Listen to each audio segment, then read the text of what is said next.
안녕하십니까. 계속해서 경남 소식입니다. 다음 달 10일 치러지는 22대 국회의원 선거의 공식 선거운동이 오늘부터 시작합니다. 후보자들은 오늘부터 다음 달 9일까지 현수막을 게시하거나 정해진 시간에 선거운동원을 동원한 공개 장소에서 연설, 대담을 하고 차량에 탑승해 유세 등을 할 수 있습니다. 22대 총선을 앞두고 경남 지역구 16곳의 후보들과 이들의 주요 공약을 소개하는 시간입니다. 오늘은 양자대결 구도인 창원 진해와 산청 함양 거창 합천 선거구를 송현준, 이대환 기자가 차례로 보도합니다. 유권자 15만 5천여 명인 창원 진해 선거구. 역대 총선은 보수 정당이 승리했지만 지난 총선에서는 1, 2위 득표율 차이가 1.36%포인트로 초박빙 승부를 보였습니다. 더불어민주당은 황기철 후보가 재도전에 나섰고 국민의힘은 이종욱 후보가 전략공천을 받아 출마했습니다. 진해기지 사령관과 해군 참모총장을 역임한 황기철 후보는 진해 전문가를 자처합니다. 오랫동안 진해를 알고 가장 진해를 발전시키고 또 진해인들의 자부심을 제가 살릴 수 있습니다. 준비된 저 일꾼 황기철, 새로운 진해 시대를 열겠습니다. 기획재정부 기획조정실장과 조달청장을 역임한 이종욱 후보는 경제 전문가를 자임합니다. 기재부 근무 경험을 바탕으로 제 고향 진해 성장의 엔진을 달아 최고의 명품 도시 미천이 두둑한 행복 도시로 발전시키기 위해 출마하였습니다.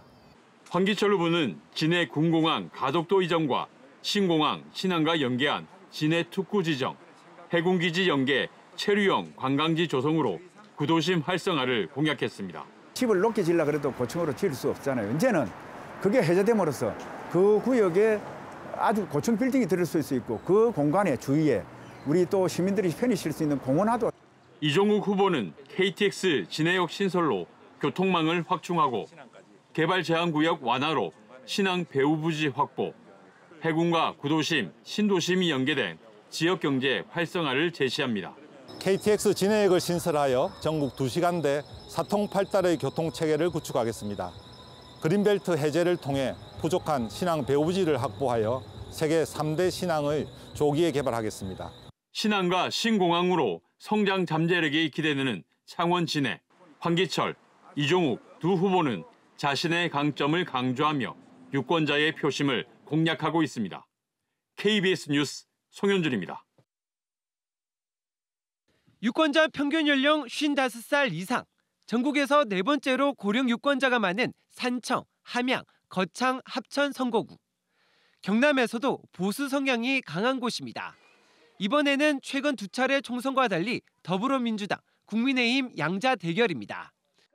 민주당은 군의원 출신 당 지역위원장을 지낸 김기태 후보가 도전장을 내밀었습니다. 지역 전체를 소멸 위기로, 공포의 위기로 몰아넣은 국민의힘 40년 일당 독재를 끝장내는. 김기태 후보는 농민 소득 증대를 위해 산지 도매시장 농업 클러스터 구축, 지리산, 덕유산, 가야산 관광벨트 조성 등이 대표 공약입니다. 인구 소멸 지역을 중점적으로 재정적, 행정적, 제도적 지원을 하여서 인구 소멸 위기를 극복을 하고 고향을 살릴 수 있는. 국민의힘은 18대 19대 재선 의원을 지낸 신성범 후보가 다시 출사표를 던졌습니다. 정파를 뛰어넘는 통합, 국리민복의 실용 정치를 꼭 해내고야 말겠습니다.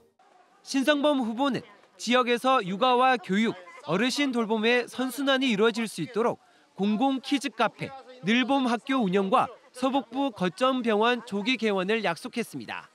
산청은 항공기 부품, 함양은 전기차 부품 산업단지를 만들고 거창은 바이오와 드론, 합천은 청정 에너지의 중심지로 발전시키겠습니다. 산청, 함양, 거창, 합천 선거구는 경남 전체 면적의 30%인 거대 선거구로 현황과 지역별 정서도 제각각이지만 지방 소멸 대응이라는 공통 과제와 농민 표심을 어떻게 공약할지도 승패를 좌우할 전망입니다. KBS 뉴스 이전입니다. 프로농구 창원 LG 세이커스가 2년 연속 4강 플레이오프에 직행합니다. 창원 LG는 지난해 4강 플레이오프에서 내리 3경기를 내주며 챔피언 결정전에 진출하지 못했는데 올해는 우승꽃을 피울 수 있을까요? 보도에 김효경 기자입니다. 프로농구 창원 LG 세이커스와 울산 현대모비스의 정규리그 막바지 경기. 외국인 선수 구탕이 골 및 레이업 슛을 성공시키며 1점 차 짜릿한 역전승을 만들었습니다. 창원 LG는 이날 승리로 2년 연속 정규리그 2위에 4강 플레이오프 직행을 확정지었습니다. 올 시즌 창원 LG의 고공행진 비결은 강한 조직력의 두터운 선수층입니다. 통쾌한 3점 슛으로 결정적 찬스를 살리는 신인 유기상. 프로 데뷔 첫 해 현재 93개의 3점 슛을 성공하며 신인 역대 최다 3점 슛 기록으로 신인왕 물망에도 올랐습니다. 좋은 형들과 이제 좋은 감독님 밑에서 뛰면서 조금 좋은 찬스가 난 것 같아요. 현재 상황에 대해서 감사하고 있고요. 또 이제 개인적인 기록보다는 조금 더 팀에 집중해서 하려고 생각하고 있습니다.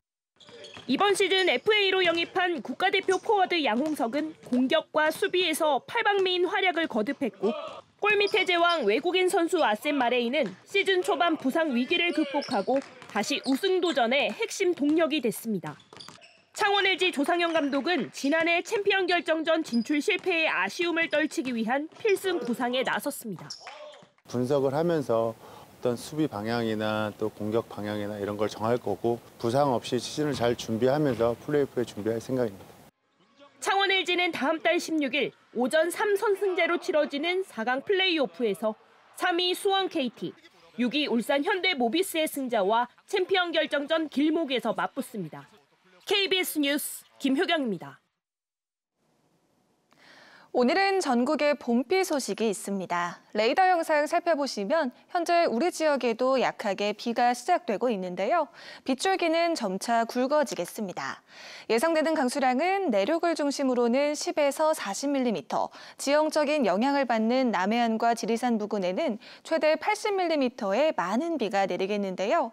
특히 낮부터 저녁 사이 시간당 10에서 20mm의 강한 비가 예상돼 주의하셔야겠습니다.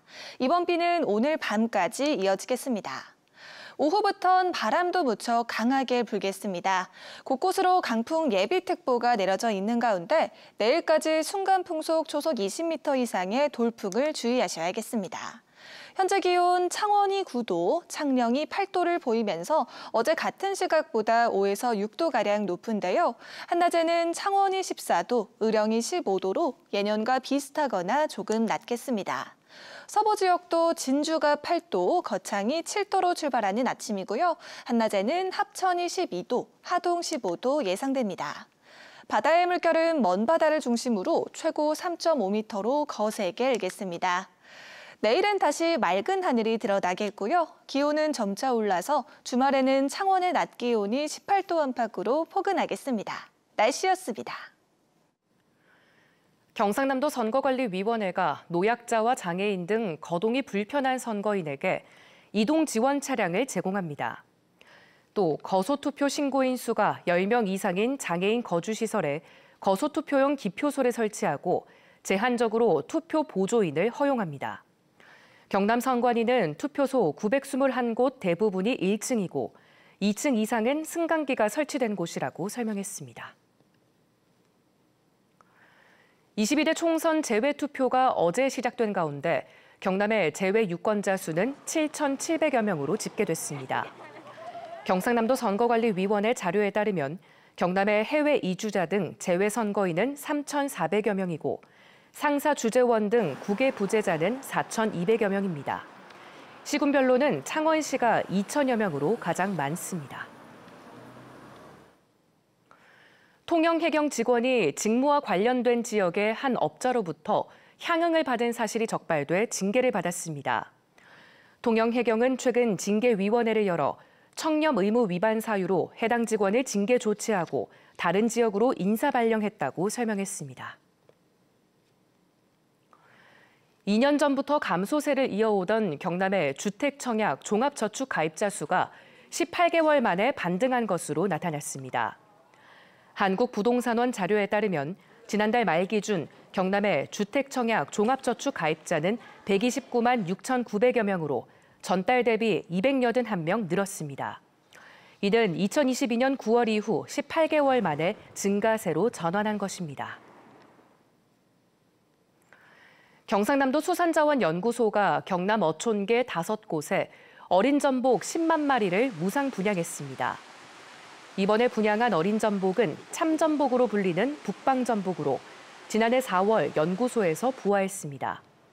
연구소는 통영 장촌 어촌계에 방류한 2만 마리를 지속적으로 조사해 전복의 성장과 생존에 대해 연구할 계획입니다. 뉴스를 마칩니다. 시청해주신 여러분 고맙습니다.